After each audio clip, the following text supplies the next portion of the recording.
Bonjour à tous, en ce jour du 20 novembre, pénétrons en 1975 dans l'hôpital madrilène, lorsque le dictateur espagnol Francisco Franco y Bahamonde rend son dernier souffle après une longue agonie. Sa disparition, survenue à la suite de complications liées à la maladie de Parkinson, déclenche immédiatement des réactions de joie à travers tout le pays.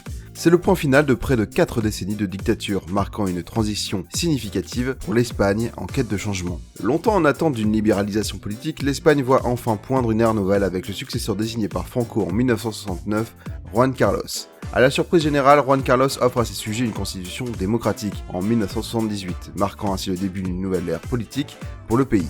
Franco, souvent associé à Mussolini ou Hitler, est né d'une famille militaire en 1892.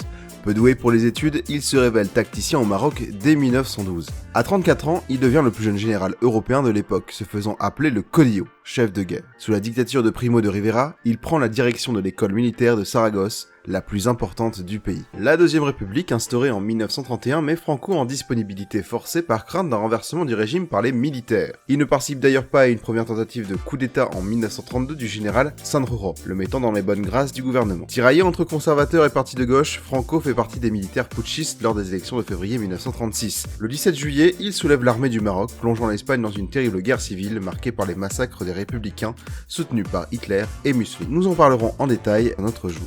Le 1er avril 1939, Franco annonce la fin de la guerre civile. L'Espagne devient alors une dictature nationaliste et catholique, mais elle se distingue des totalitarismes allemands et italiens. Pendant la Seconde Guerre mondiale, Franco sauve des milliers de juifs, lui valant le titre de juste décerné par l'État d'Israël. Refusant le passage des troupes nazies sur son territoire, il limite sa collaboration avec les dictateurs. En 1953, Franco, devenu anticommuniste, accepte les bases américaines en échange d'aide et de reconnaissance. En 1955, l'Espagne intègre l'ONU. Dans les années 60, Franco fait appel à des ministres technocrates pour stimuler le développement économique de la nation. Le pays s'ouvre à l'étranger et surtout aux idées libérales. La fin du franquisme, le 20 novembre 1975, est accueillie comme un nouveau chapitre dans l'histoire de l'Espagne.